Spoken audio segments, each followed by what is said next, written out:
એટલે કે જો કોઈ ગભરાવાની જરૂર નથી, તારે જે બોલવું હોય તે બોલી, પણ દરેક વાક્યના છેડે ગાલે તેમ ઘેટે બોલી, બાકી હું સંભાળી.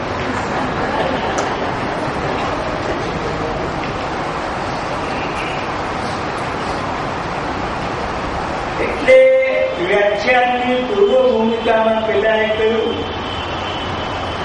કે અહીં આવ્યા છે, પણ અંગ્રેજી ભાષામાં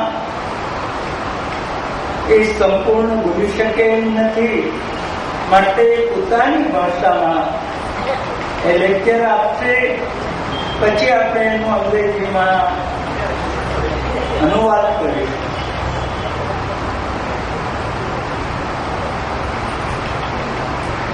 એટલે પેલા બોલવાની શરૂઆત કરી.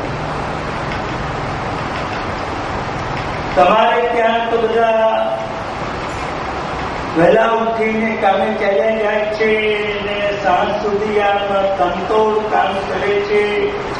અમારે ત્યાં તો ગુજરાતમાં લોકો આમાં 8 વાગે ઉઠે ને પછી તો 10 વાગે નાય ને પછી દાળ ભાત થઈને કામ ઉપર જાય ને અડધા ઊંઘતા કામ કરે.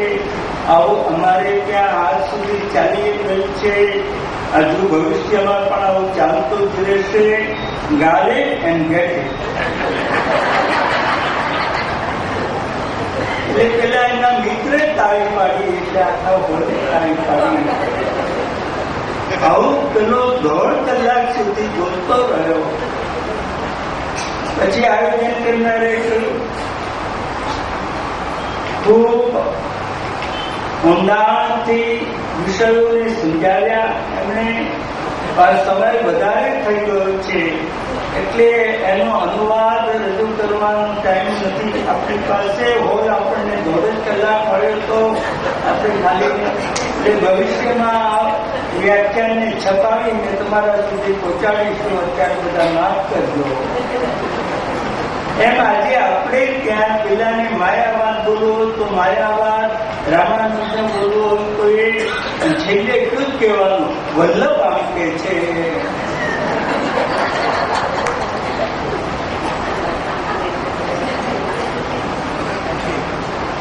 આ દશા આજે આપણી વાસ્તવમાં.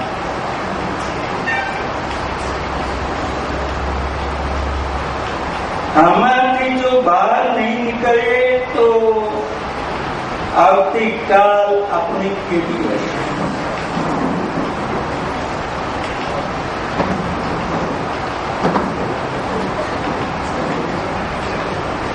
આ બધી વાત તો આપણે કરુણાદાસ, એક ભાગવતના સમર્થ વક્તા હતા, ખૂબ વૈભવ હતો. મહાપ્રભુજીની આજ્ઞાથી કથા છોડી દીધી. એટલે હવે એમને ત્યાં પૈસો આવતો બંધ થઈ ગયો. કારણ કે વિદ્વાનને પોષણ આપવું એવું તો કોઈ આપણા ગણિતમાં જ નહીં. તમને ખાનગી વાત કરું, મારા ને નવીન કાકા વચ્ચે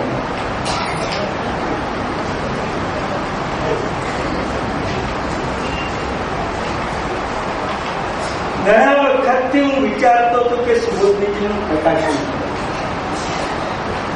જ્યાં જો ત્યાં 2-4 વૈષ્ણવ આવીને કે તમને સુબોધનીજી ક્યાં મળે.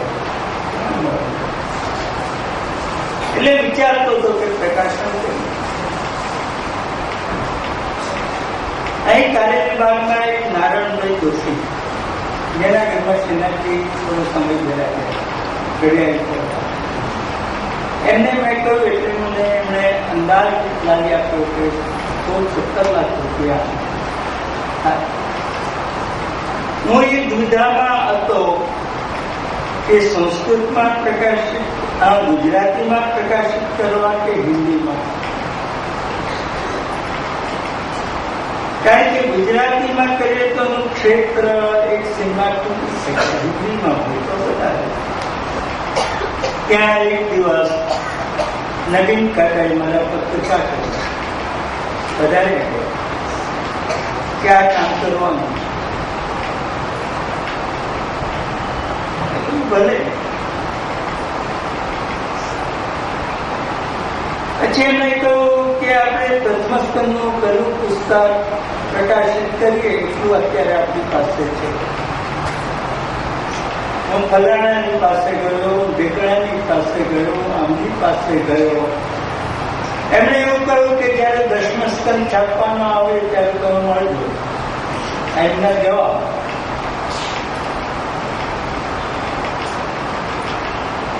એટલે હવે આપણે જેટલું જો કાકા, પહેલી વાત તો એ આપણે કોઈની પાસે જવું નથી. આપણો વલ્લભ સમર્થ છે.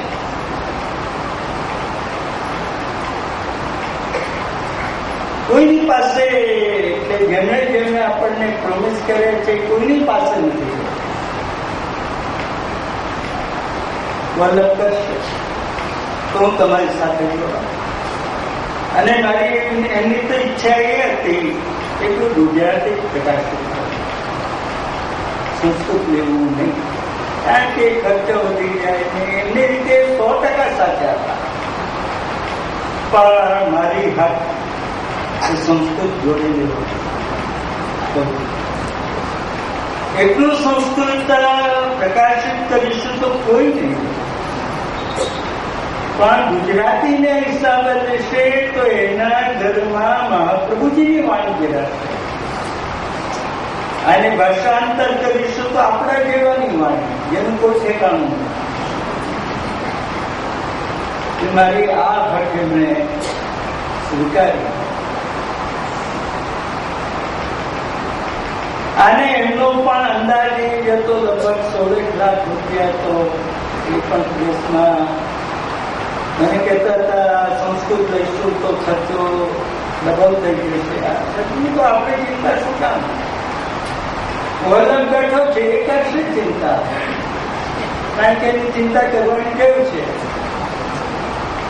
આપણે કરવાની જરૂર છે.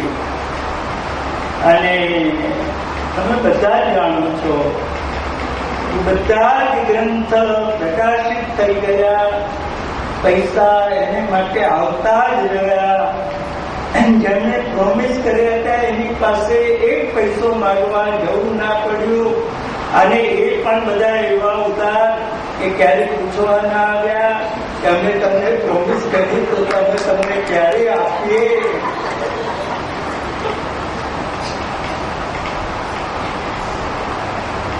તો 117 લાખનો એક મનોરથ હતો, અને વિના મહેનતે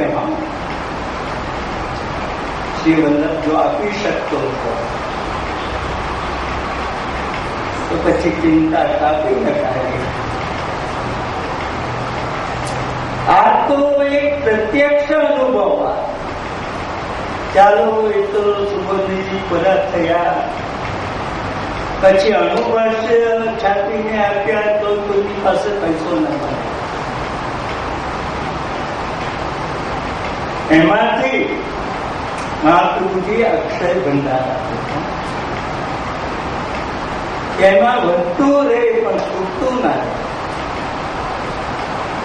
અને હજુ પણ આ તમને આવતીકાલે કાલિકાઓના પુસ્તક આપીશું ને, તે પણ પૈસો નહીં.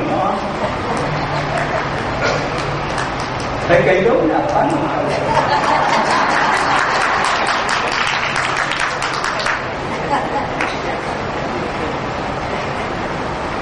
સમજાય તોય વાંચજો, ના સમજાય તોય વાંચજો.